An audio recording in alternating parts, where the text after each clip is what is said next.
A Doom remake in the works? The Academy pulls what they should have pulled in the beginning. And a legend passes away. This and more on Movie Emporium's News of the Day.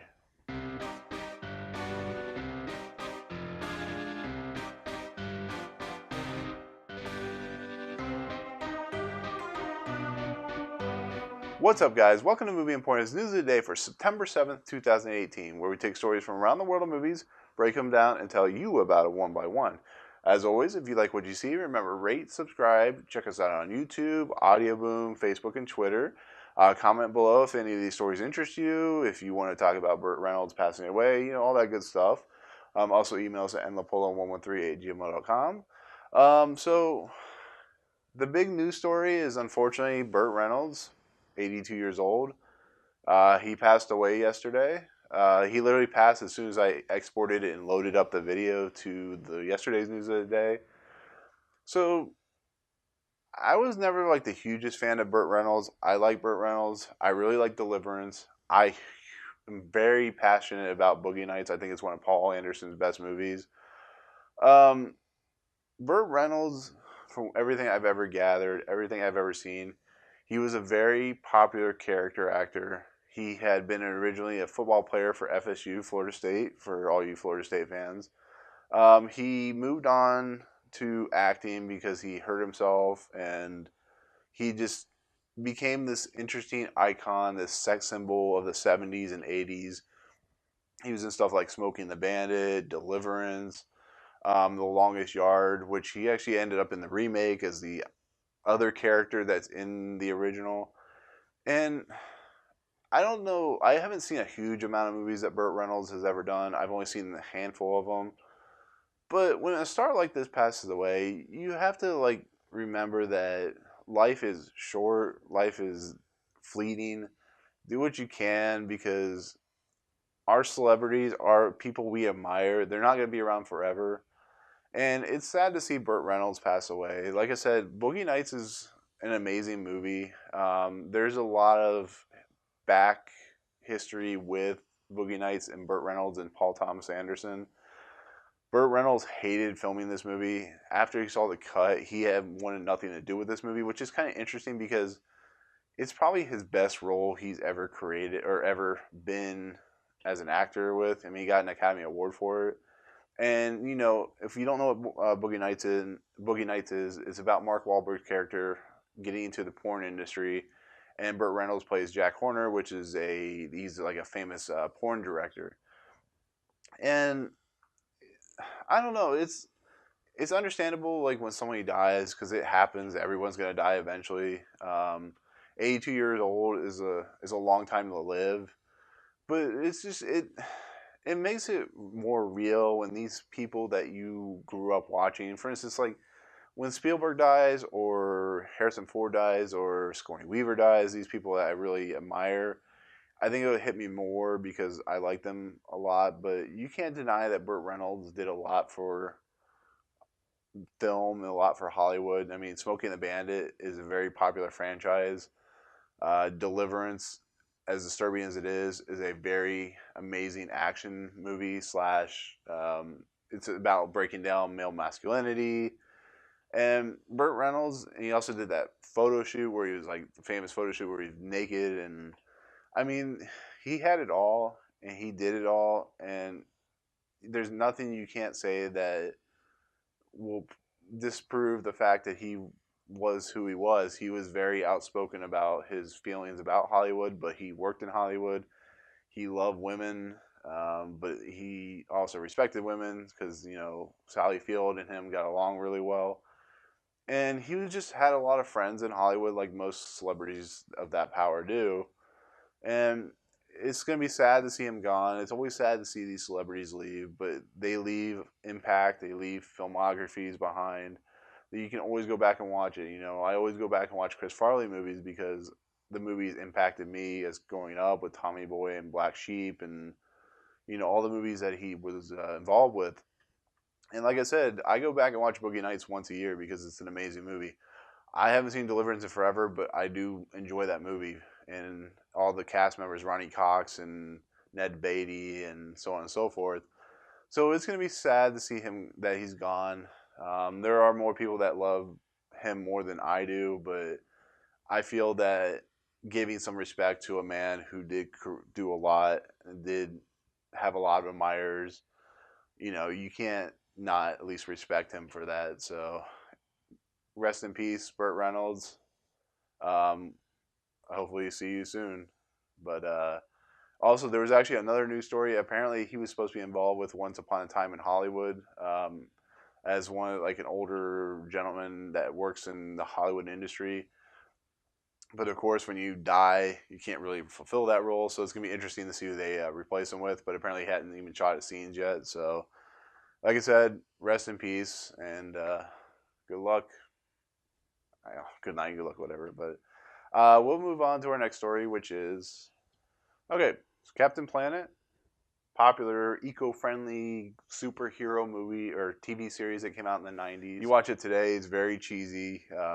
All the characters are kind of like Power Rangers, but eco-friendly Power Rangers. Apparently, they're working on a movie, or somebody's working on the movie, Glenn Powell. And he came out with a couple quotes about how he wanted to approach Captain Planet. I was going to go ahead and read it to you. It's from Slash Film. And it reads, they tried to make it into a superhero movie before, but they kind of did it like an earnest take.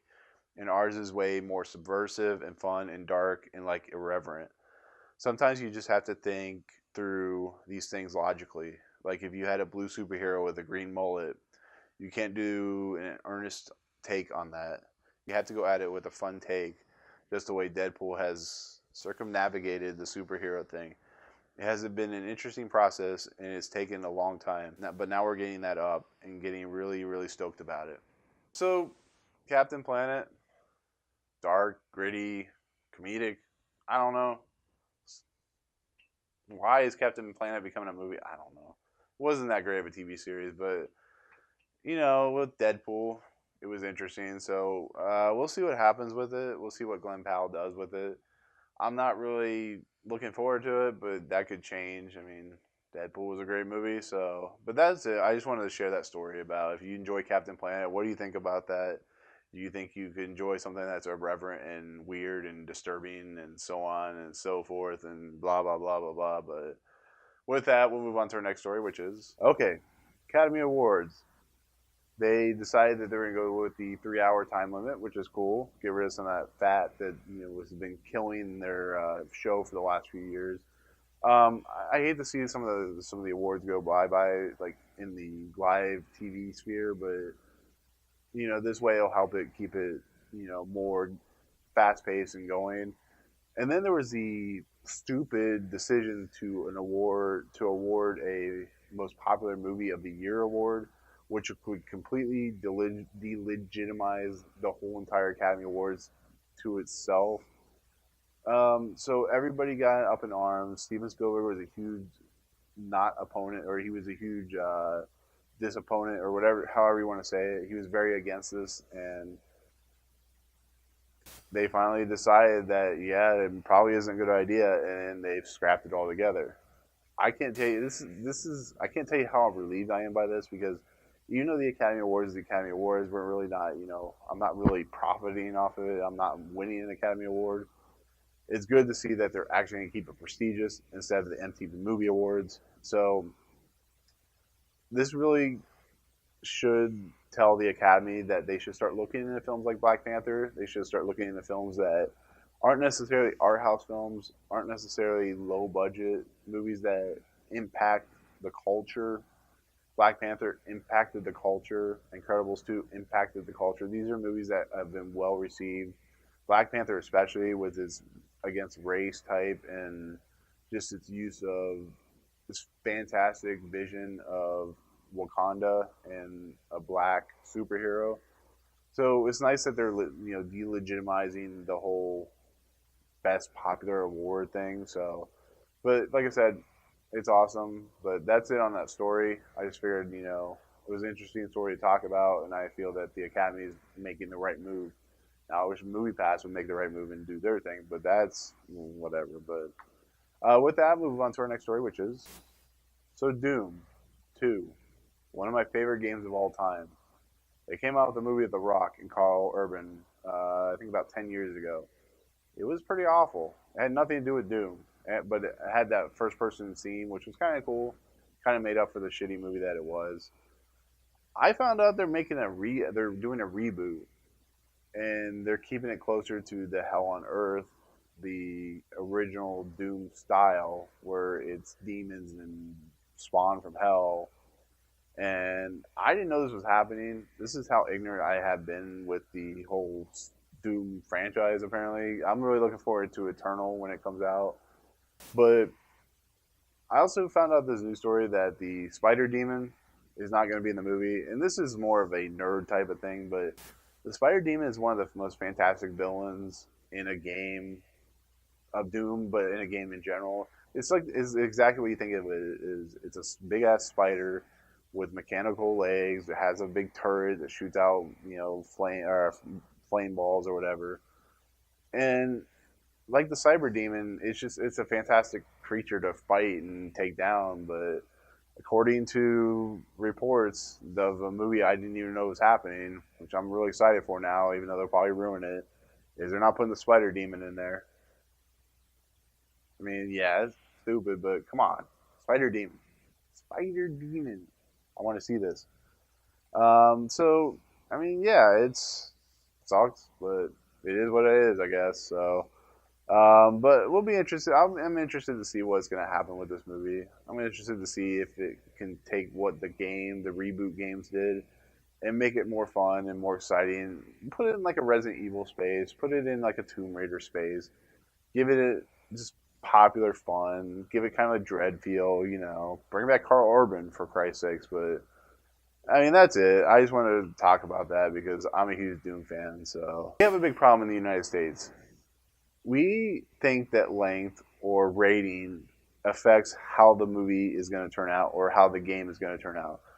For instance, I know a lot of people who will not buy games if they're under a certain length. So, let's say a game that comes out like Gone Home, it's only like a 2 or 3 hour experience, but it costs like I think like $30 or $20. People will refuse to buy that. People will refuse to see a movie. Let's say Die Hard, Live Free or Die Hard comes out as PG-13. People won't go see that movie because it's not rated R.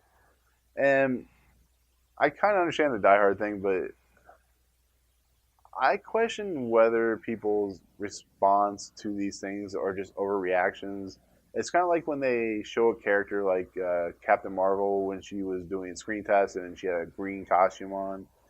Whether people are just like up in arms for no reason. You see it in Star Wars. You see it all over the place. It's a quick reaction to something that's so stupid and banal. And it was reported just yesterday that Bohemian Rhapsody, the movie about Freddie Mercury and Queen, got a PG-13 rating. And the level of vitriol behind a stupid rating is insane. People are like, why isn't this rated R? And I'll be honest with you, I don't really give a shit. Why? Who cares if it's not rated R? Do we really need to see graphic sex scenes? Do we really need to see graphic stuff about Freddie Mercury's past? The guy was gay. Who gives a shit? And the fact that it's PG-13, I think is fine. They're focusing on Queen and Freddie and the rise of the power that was Queen. And I just think I don't know. I just think it's weird that people are so against a movie just because it's PG-13. I mean, I'm reading comments on Facebook and Twitter about how they're gonna like boycott the movie because it's PG-13. Guys, who cares? Why do you care so much about a PG-13 or R-rated movie? Why does every musical or movie have to be R-rated if it deals with subject matter? Times have changed. This is not the 90s or the early 2000s. R-rated means nothing what it used to mean. I mean, a movie that's rated R now would have been NC-17 back in the 70s. It's the same thing with PG-13. A PG-13 now isn't the same as a PG-13 when Red Dawn came out or Indiana Jones and the Temple of Doom. So the idea that Bohemian Rhapsody is PG-13 is like saying I don't like that form of food because it's not made the way my mom made it. it's hypocrite. It's being a hypocrite. It's being somebody that doesn't look past the fog in their eyes. And it's not saying that the Bohemian Rhapsody movie is not going to be edgy, because it is, but they're making something out of nothing, and it's super insane and super boggles my mind. It's like, if you don't like something, don't go to Disney wearing a T-shirt that says "Make Star Wars Great Again." First of all, you're paying Disney for to go to their park to wear a shirt that you're boycotting Disney. And you can say whatever you want, but I mean that's the same type of thing. It's like your priorities are so fucked up and mixed up. It doesn't make any sense, and it boggles my mind. But I don't know. I think you guys are crazy. The people out there that are upset because the game is 25 hours long, or a game that has no puddles in it, or you're upset because Freddie Mercury and Queen and Bohemian Rhapsody is not going to be rated R. When I don't think the band and the group were an R-rated band. I mean, this isn't like AC/DC or Guns N' Roses or Metallica. There's no reason for it to be R-rated, and I think it's going to be a great movie either way. So I mean, just watch the clip that they posted yesterday of them making the Bohemian Rhapsody song. The movie looks awesome. I'm sorry, but it does. But I don't know. That's all I got to say on it. But just think it's ludicrous that people are that upset over something so stupid. But speaking of clips, Bradley Cooper is directing the Star Is Born remake, as Lady Gaga in it. It actually looks pretty fantastic. I'm tired of seeing the trailer, but that's here or there. They released some clips. I'll put in the description of how this movie looks and how Lady Gaga and Bradley Cooper interact. And there's a clip with David Chappelle. I think the movie looks fantastic. I've heard some really good things about it. I heard Lady Gaga is phenomenal in it, but she's a phenomenal performer in general. And Bradley Cooper is just one of those actors, directors, kind of like, it just come to his own. So I hope this movie's good. Early word of mouth says it is, but like I said, I'll post the link in the description, just if you want to watch the clips yourself, or if you don't. But if you're, I just let you guys watch them. But that's it on our news of the day for September 7th, 2018. As always, if you guys like what you see, remember to rate, subscribe, check us out on YouTube, Audio Boom, Facebook, and Twitter. Also, email us at nlapola113@gmail.com.